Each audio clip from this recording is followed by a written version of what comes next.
Bonjour à tous. Avant de commencer, je vais vous expliquer un peu de quoi parle le discours. C'est un discours que je n'ai pas écrit. Il a été écrit par Jean-Baptiste Lemoyne, qui est secrétaire d'État auprès du ministre de l'Europe et des Affaires étrangères.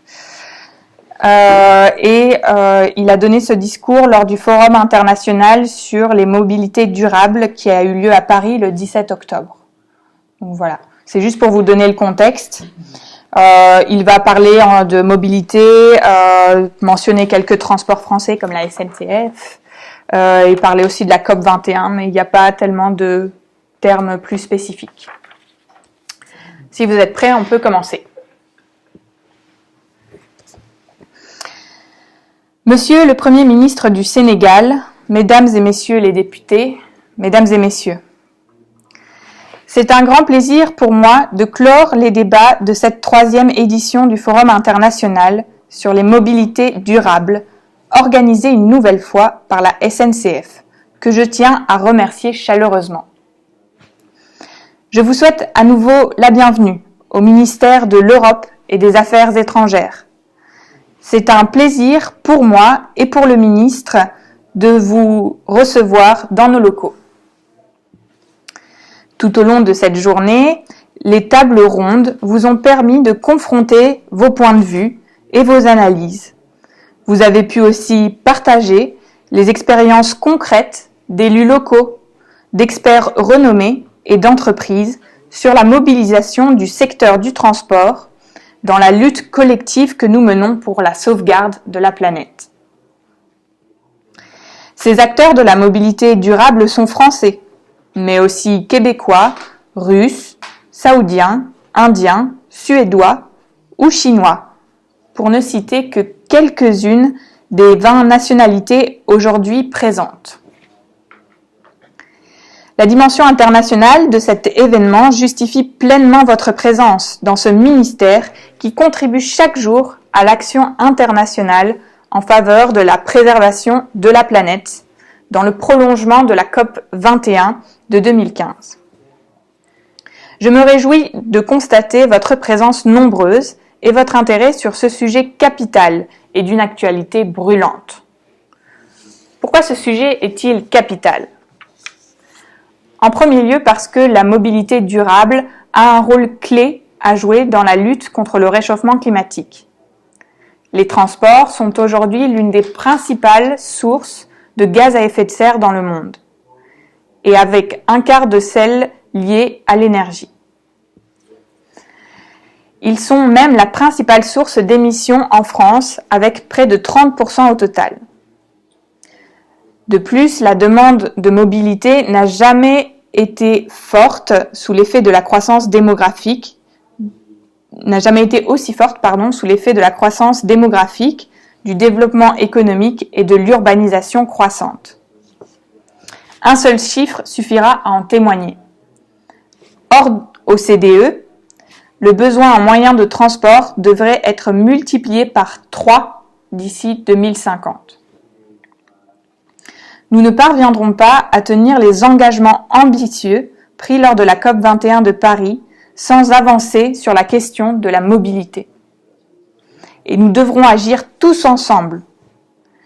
Les États sont les acteurs essentiels et ont véritablement un rôle considérable. Il faut favoriser et accélérer le développement de solutions innovantes pour gagner ce combat pour une mobilité durable, notamment autour d'une exploitation du numérique par exemple, pour développer de nouvelles façons de se transporter. C'est le sens de l'action engagée par notre gouvernement et en particulier par la ministre des Transports, qui rappelait récemment que nous devons accomplir une véritable révolution de la mobilité propre en repensant les usages, les technologies et les politiques publiques. Mais les États ne sauraient être les seules parties prenantes à ce combat, parce que l'enjeu qui est le nôtre est considérable. Les acteurs locaux, les entreprises ont aussi une part essentielle à jouer. Comme le souligne d'ailleurs l'agenda de l'action adopté lors de la COP 21. nous aurons besoin encore et toujours de volontarisme politique, mais aussi d'innovation et de progrès technologiques. L'objectif, c'est de contenir le changement climatique. Ici, tous les efforts doivent être de mise, car, comme le disait un grand intellectuel canadien, il n'y a pas de passagers sur le vaisseau Terre, nous sommes tous des membres de l'équipage. Les transports durables sont également un thème crucial dans la mesure où l'inéluctable développement de la mobilité durable, que nous appelons tous de nos vœux, nous souhaitons cela, est à la fois une opportunité pour les entreprises françaises et aussi pour notre commerce extérieur. C'est également aussi un défi majeur à relever. Une opportunité parce que nos entreprises excellent dans la mobilité durable. Nous contribuons ainsi à l'équilibre de notre commerce extérieur et nous renforçons la présence internationale de notre pays. Alors, c'est un défi aussi parce que des mutations technologiques majeures sont en cours. Je peux vous donner un exemple, celui des batteries électriques. Elles sont indispensables au développement de la mobilité électrique. Aujourd'hui, elles fonctionnent au lithium. Demain, elles seront au sodium ou à l'hydrogène et permettront une autonomie accrue à un prix réduit. Ceux qui n'emprunteront pas à temps ce tournant technologique risquent de ne pas faire partie des acteurs de la mobilité durable de demain. Plus que jamais, dans ce domaine, nos entreprises doivent faire preuve de dynamisme et d'inventivité pour être à l'avant-garde de ce mouvement, l'accompagner et non pas le subir. C'est pourquoi le ministère, place au cœur de ses préoccupations et de son action la lutte contre le réchauffement climatique et le soutien à l'exportation de nos entreprises et notamment de celles du secteur des transports.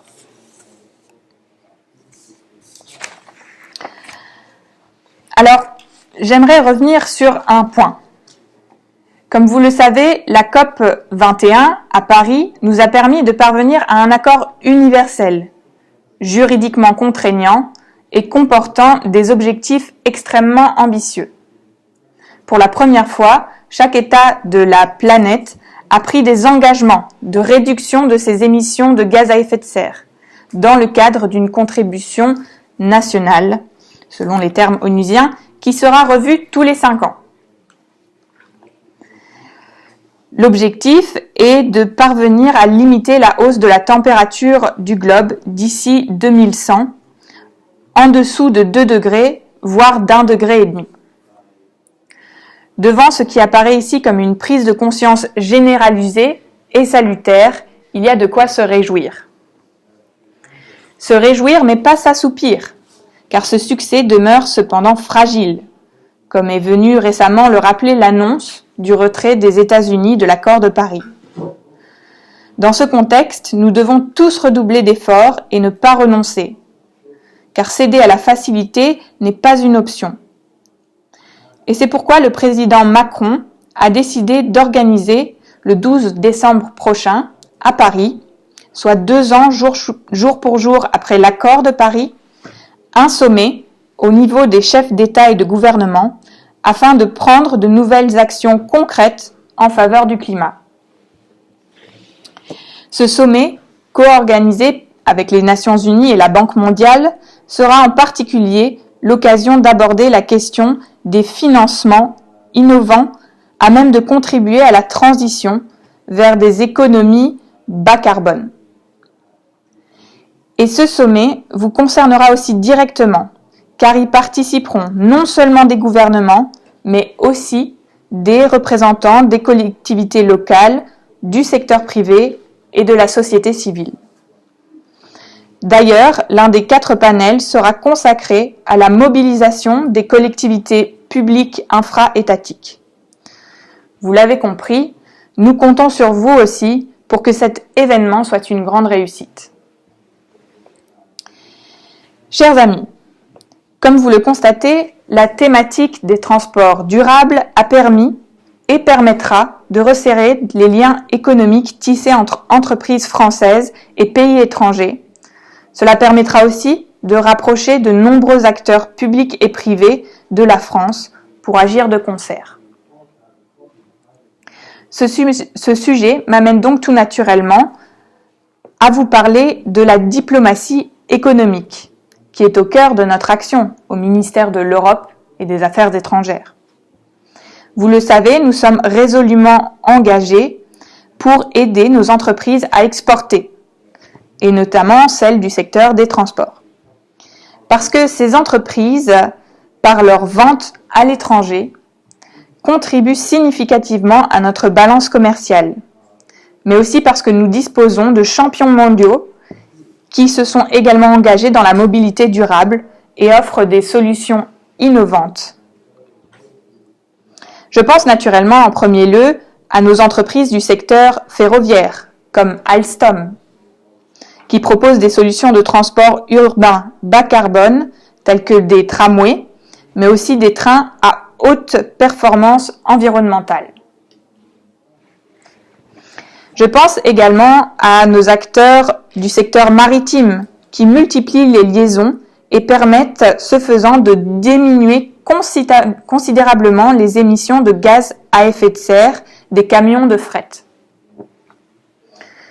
Je pense aussi aux constructeurs automobiles français, Renault et PSA, qui sont engagés pour atteindre les objectifs de la déclaration de Paris sur l'électromobilité, c'est-à-dire au moins 20% de véhicules électriques en 2030. De nombreux États, de nombreuses villes ont choisi des solutions françaises et je tiens à profiter de la présence du Premier ministre sénégalais pour remercier les autorités de son pays de leur confiance et pour avoir choisi une solution française pour le TER de Dakar. Ce projet emblématique témoigne de la mobilisation exceptionnelle de la France. Non seulement des services compétents du Quai d'Orsay, mais aussi des entreprises sont impliquées et ont permis de rendre possible la mise sur pied d'un financement très compétitif et de permettre ce projet. Je veux aussi rappeler à cette occasion l'importance de réfléchir à ces modes de financement qui permettent de mettre à profit toutes les forces et tous les efforts engagés dans l'objectif des transports durables. Comment enfin féliciter nos champions sans saluer tout spécialement l'engagement de la SNCF? Parce que cette dernière développe des solutions intermodables remarquables, telles que les autoroutes ferroviaires, afin de réduire l'impact du transport routier de marchandises par camion. Parce qu'elle est aussi, la SNCF, un leader mondial en matière de mobilité. Le groupe SNCF se développe chaque jour davantage à l'international. Il travaille avec les autres champions de la filière ferroviaire, mais aussi avec toutes les un ensemble de start-up françaises pour démontrer partout dans le monde l'excellence française en matière de mobilité urbaine, suburbaine ou à grande vitesse. Depuis les premiers TGV, ayant porté très haut l'ingénierie française, aux actuels projets de trains autonomes, de récupération de l'énergie générée par le freinage, ou aux investissements dans le projet Hyperloop, les rails qu'emprunte le groupe SNCF et à travers lui la France mènent vers l'avenir, suivent le chemin difficile mais nécessaire du progrès. Qu'ils en soient remerciés. Mesdames et messieurs, la mobilité durable doit être plus que jamais au cœur de nos préoccupations et de notre action. C'est un défi majeur que nous devons relever tous ensemble. Il suppose une action déterminée au niveau politique, des sauts technologiques et des changements de mentalité et de mode de vie de nous tous. Mais c'est aussi une opportunité sur le plan économique.